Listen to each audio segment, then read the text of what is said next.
तो निवेश के पैसे को जो है ना कि आप इस तरीके से रख सकते हैं कि 20% आपको गोल्ड में डालना है, 20% प्रॉपर्टी में डालना है, 10% कैश रखना है, 10% एफडी में रखना है और जो बचा हुआ वो सारा इक्विटी फंड में रहेगा।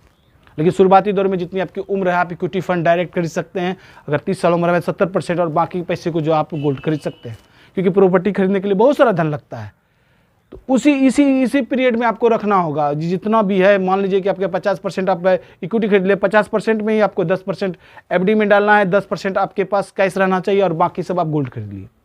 अब जब पैसा पूरा बढ़ जाए तो आप जो है ना उसको इस तरह से निवेश कर सकते हैं। निवेश करने का यही एक सही तरीका है। अन्यथा आदमी क्या करता है कि एफडी में सिर्फ सारा पैसा रख दिया। अब मान लीजिए हम बोल रहे हैं कि 10% ही रखना है, आप क्या करते हैं 100% उसी में रखते हैं कि चलो भाई 10 साल बाद मेरा पैसा डबल हो जाएगा।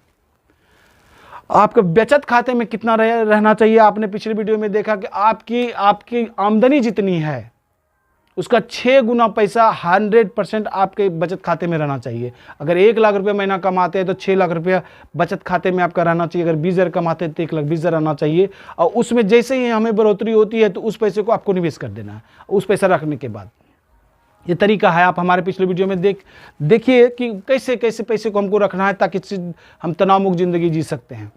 और ये एफडी का जो ये फंडा है 10% का, ये 10% ही हमको जो है ना कि एफडी में रखना है, चाहे किसी भी हाल में।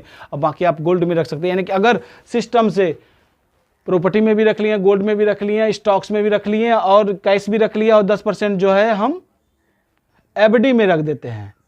इस तरीके से जो है ना कि हम पूरा डाइवर्सिफिकेशन करके अपने निवेश के पैसे को सुरक्षित और सिक्योर रख सकते हैं ताकि